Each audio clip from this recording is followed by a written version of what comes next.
All right, so here we are today. We're gonna do a movement warm-up this morning. So, we do mat warm-ups and we do ground mobility. We have our different ways of warming up, but we'll just get to doing just some basic movement and really just thinking about too how you scale motion and actually use it as a way to kind of warm up, but also get your nervous system fired up and get yourself kind of feeling good. It's important, I think, sometimes to feel good. Sometimes we just try to grind through our workouts. So I'll show a little bit today on how you can kind of warm up in a way, loosen up your mind, open your heart, and then have a great warm up.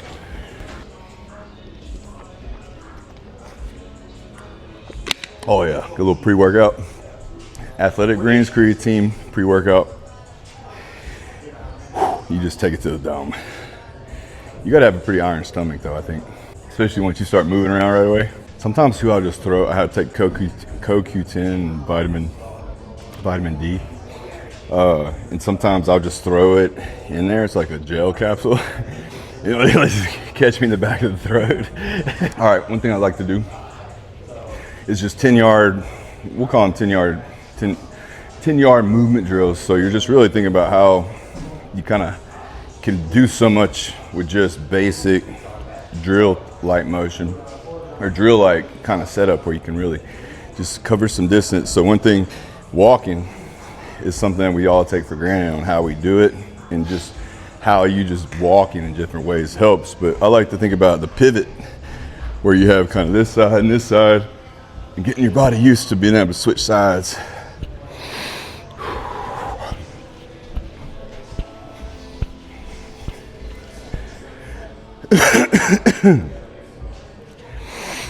And your idea is you're trying to really think about the upper body is actually driving the action a little bit more. Almost naturally your lower half is going to want to do more, but you're trying to think about how I'm trying to like penetrate.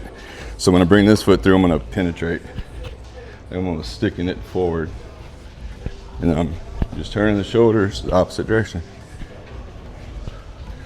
And then now you're just being a little bit more supple and adding speed to it as you feel like you're catching that rhythm. It's a little hop and pivot. You got to think a lot of times when we have lower body injuries, it's because the foot's stuck as the body's turning. So part of what we're doing here is learning how to really just kind of offload, pivot.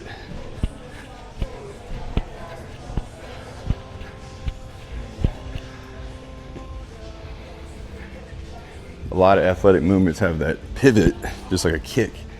It's really about the bottom leg in that position that allows the leg to get where it needs to go. So now we'll do the same thing, we'll just go backwards. So we're here, we're just gonna pivot here, switch. And we'll call these, you're dropping out, so you're just dropping the back, you're dropping the front side out of the back.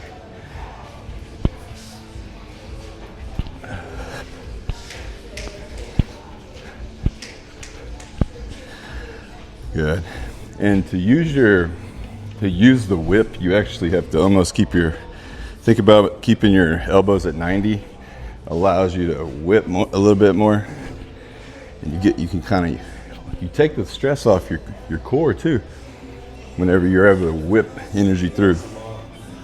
So I'm gonna whip, whip, whip, whip, whip, whip. All right, and then a skip. So if you think a really way to be supple and athletic, and this is really a lot of football players do a lot of this, but this is important, I think, just for anybody. But it's the timing and tempo. It's a pop, pop, pop, pop, pop, pop. The second beat, you're driving the knee farther up. So so you're trying to get a little power and tempo right at the end of that whip.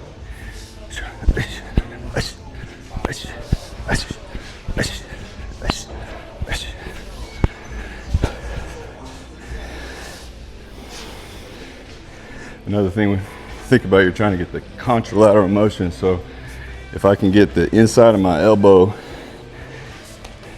communicating with the inside of my knee, I'm not so linear A lot of people do this, they get kind of stuck here and their trunk is all stuck in this column of stiffness. So you're trying to really get the inside of the elbow to the inside of the knee. And you're also learning how to orient your forearm and your shin vertical.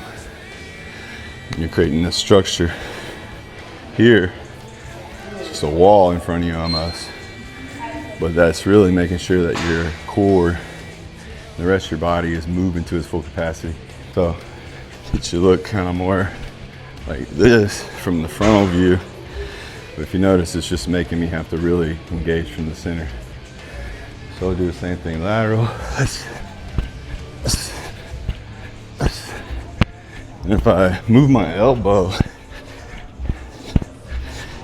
yep, if you move your elbow, it's not just a motion like this, it becomes and there's more scapular motion. If you think about more or less penetrating with the elbow.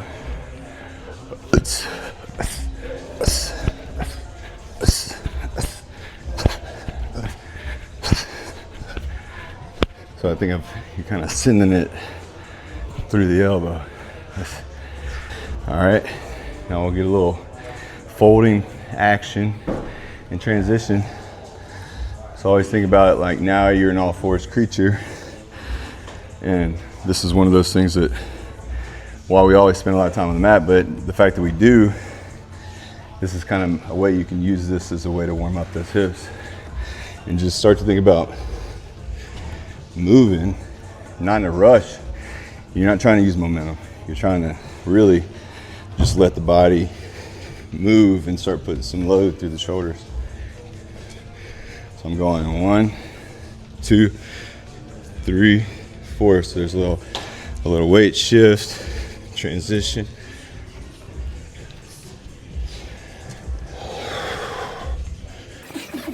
So you're just taking a knee, hand, and your foot and your knee can kind of work together.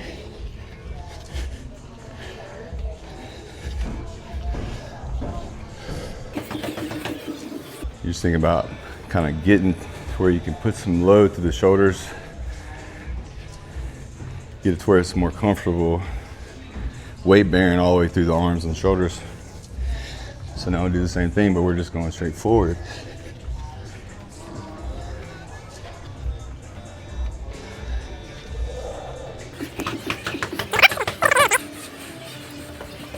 Yeah, that's why I like these. So if you know, if I'm just reaching forward from here, let's reach forward, naturally brings me to here. So don't think about it in a complicated way. You just kneel and reach forward, and your hands reaching down the same direction your foot's pointing to your hand hits. We're just working on, if I reach and pull, I can reach and pull.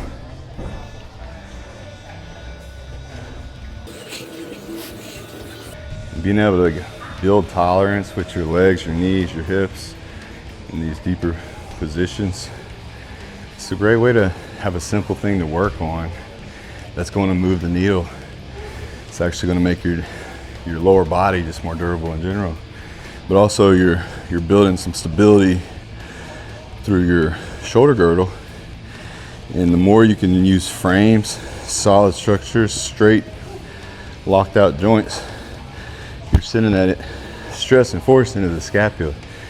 And that scapula attaches to the 26 attachments through the ribs, through the thorax, through the cervical spine, through the whole spine, the whole rib system. So that's the whole point. I mean, even think about how the lat and all these muscles down here basically internally rotate and extend the arm. So this is really a great way to almost think about just creating stability and movement together. So now just think of if you're a baseball player, and you're not doing this, you're behind, because the whole sport has to be played with your hips between your knees and your elbows inside of your knees. And so if you're a baseball player and you can't do this, I don't care what level, there's no real excuse to not work on it, because playing and being able to become deep inside your hips is really the most valuable aspect of playing. I mean, in really most sports, you really got to be able to play at a low base of support where your spine's not stuck in a rounded position. I can actually have some depth here. And so the idea is we're just thinking about elbows inside of the knees. That's kind of the main priority. And then moving from here and really trying to get back to that position where I can block out the hips with the elbows. Trying to get the feet to where they're right next to the hands here.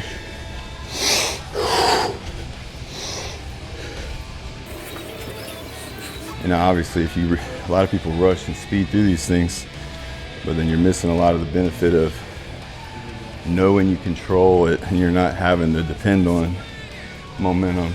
You actually have the right components, right muscle actions, right core control. So we'll just pick up the tempo.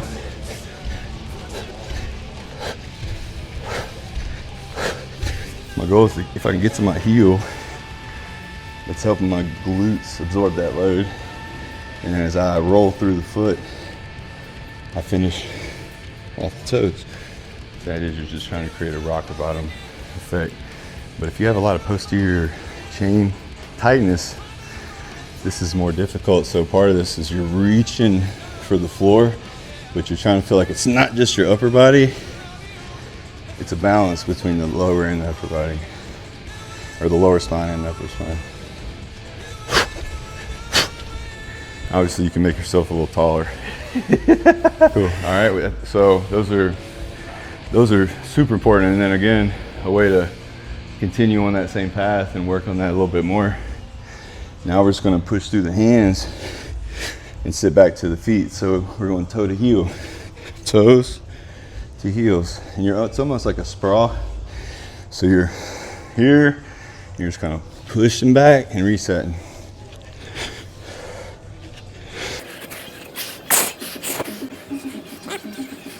If you take your time with these in the beginning, then you can always build tempo, pace, use more of the rebound energy. All right, so now we're a little warmed up. Everything's working, get a little lather going. Now we're thinking about just building back a little sensitivity. So Jim, here, let's do a partner drill. I like to think of it as, fighters think of it as like orthodox or southpaw, but either your right leg's forward or your left leg's forward. So I'll play off of his leg, whichever one he wants. And then I'm just gonna interlock. So basically, together, we should be creating a box, right? Or a rectangle, right? So he's just gonna switch like we did earlier, and then I'm gonna react, right? So see how we're aware of the proximity. We're not touching, but we're aware of the proximity. And then I'm responding to him here, here, yeah. Here. Good, good. And I'm looking at his chest, and I'm trying to see through my peripheral vision. That way I can react. Now you go back.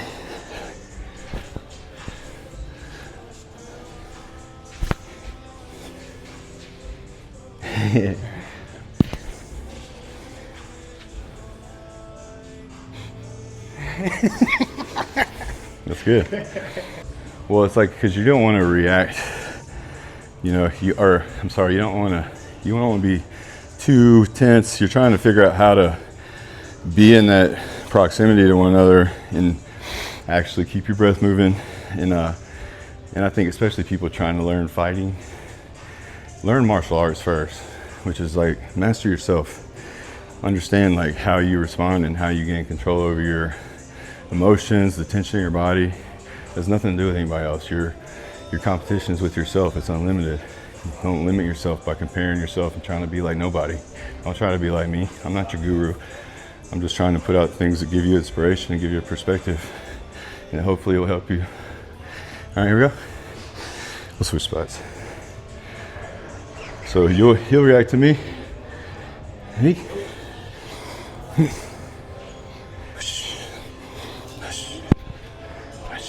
See how you're actually now you're accounting for it now naturally. I'm not thinking about it. Exactly. You're just accounting for it. Boom, boom. See, and it's natural. See, you're in the right position. You're letting this do the work. A lot of guys like to do all this, but look at all the space you create. It's like that's strong. It's stronger here than it is. Yeah. You're using, and I think this is something important for like more advanced for fighters. This right here is like it's a receptor.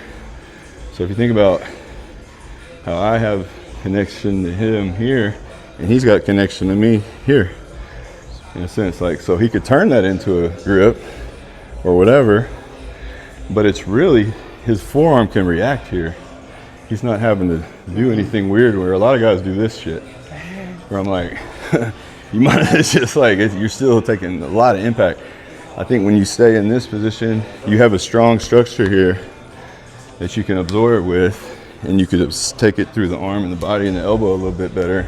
Same thing on this side. See how he's catching it right there? So especially outside, right? He's inside of me. This is what the definition of being inside is. He's inside, I'm outside, right? Perfect, all right. Step, hush, hush.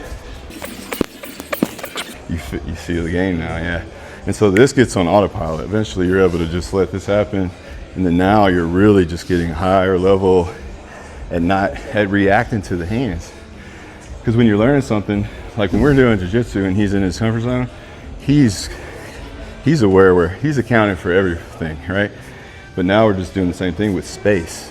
But that's where the bridge has to be built whenever you're like because like he can go out and not even be in shape and sing grapple like rounds because he knows how to do that. His body knows how to be conditioned in that space. But if you put him in some gloves on, you put him in a ring, even if he's in good shape, he might have trouble finishing those rounds just because it's a different environment.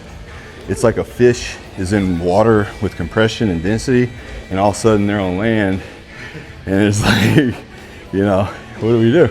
So it's like this isn't even, like we said, it's about the martial arts of creating balance and identifying where you can actually grow as a grappler by learning how to control your nervous system out of the water, in air, and how to be more comfortable in space, because even though we had space here, he still had the connection that he wants, right? So there's still awareness there, and then he's reacting to this. Instead of just letting it do whatever I want to do with it, he has some control over it, right? And you can notice like how it wants to be more, the more pressure, the more control. He loves that. So it's like I'm pushing him to literally go the opposite direction of all his wiring, right? Of being light, because the pressure is the default, right? So the same way, it's like how you're wired is how you're wired. That's a fucking great thing. That's why he's so gifted. But also him pushing himself into doing this, it's literally like he's humbling himself to do it, because it's not really always that fun. It's a little less comfortable because it's not his primary skill. He's building this even as this old man that he is at a young age of 40 years old, you know? There's the whole thing's on my age. Come on. I'll say biologically, you're in your 40s for sure. Yeah. Your cellular age is definitely there. 300. It was funny too about this guy is he perceives love whenever the harder you are on him, the more he feels warm and fuzzy. He loves it. Yeah. It's like he lights up like a firecracker. All right. All right. Another simple thing to think about a lot of times with training, anything heavy. This is just a heavy thing. It's 45 pounds. It's just a thing. But the idea of like just being able to manipulate and carry and not be you know, fighting something, and actually think about how your body as a whole structure can support something, right? And then also desensitizing your shoulders, especially the traps. And a lot of that's most people's breathing patterns, because they're always breathing upward and not outward. So they end up with a lot of tone and tension and discomfort and trigger points and stuff in their traps. So this is a great thing I like to use. And we'll go ahead and get the legs going. But really, while we're doing that, let's focus on just cradling this weight here and just letting it kind of mush on that trap. And if you feel yourself really sensitive and trying to fight it, just really trying to settle and relax, or you feel like you can move the head, we're just gonna work on a basic split lunge.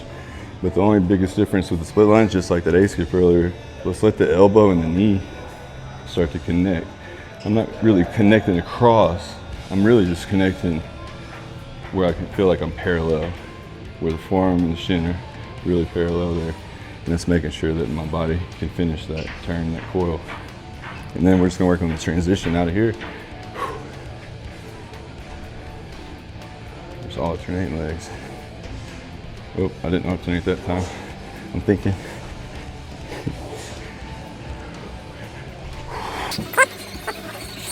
And a lot of times, what do you do with your hands? If you really go like ear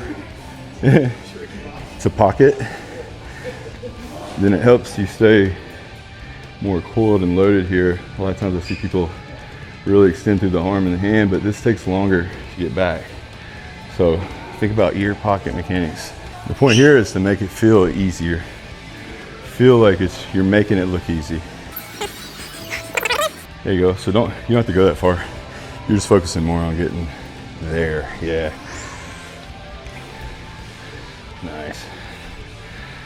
Almost try to visualize your forearm and shin are like in the same parallel. See, because it's like it wants to roll off, so you really have to like squeeze. You have to like squeeze it into here to like get it. I know, it's a balance.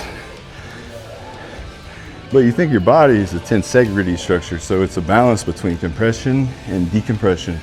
So it's actually, think of like a suspension bridge in the way it operates.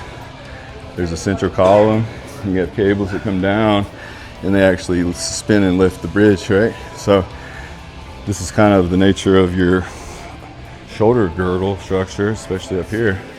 And the more you can let the fascia and those guide wires do the holding, and the less you have a lot of muscle and tone that's doing that holding. Because when that tone, think about how that suspension bridge is going to react. It's going to buckle. So you're going to end up with a big old hump in the bridge, right? So you want to keep everything balanced and even. And then we're moving in a way.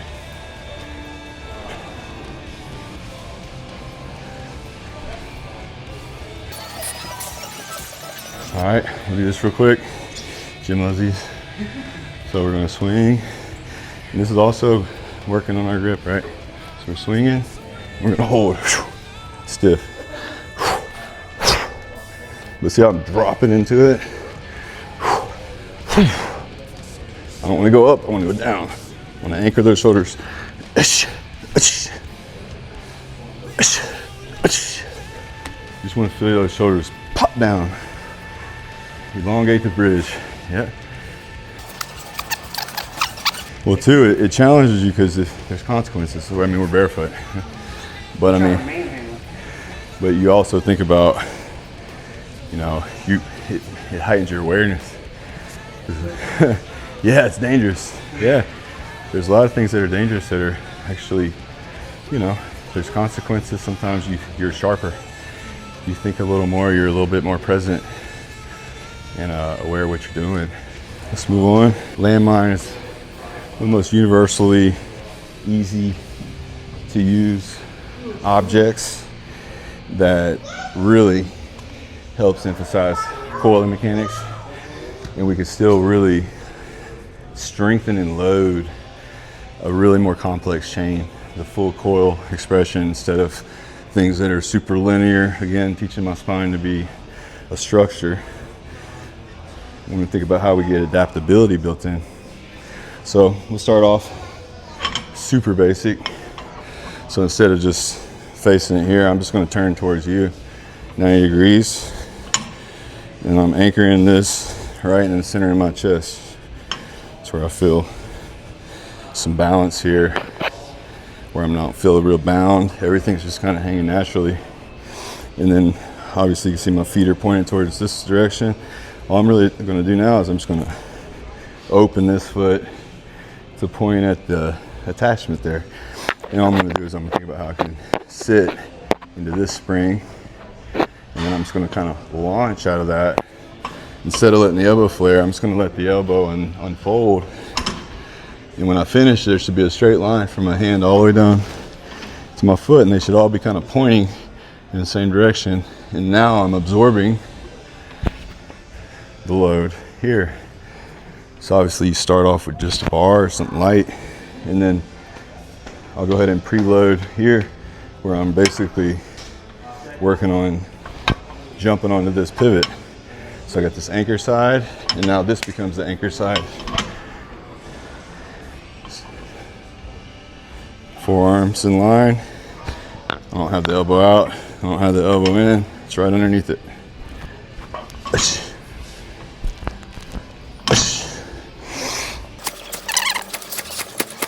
You can always build speed as you really feel comfortable in that pattern, that efficient slot. The killer squads here, they all got big hair these days. Look at that. They got great heads of hair. I mean, they're all just different colors and shapes. You know, the silhouette. So look, we got all shapes and sizes in here. Look, all the way from babies. You know, we're all humans, right?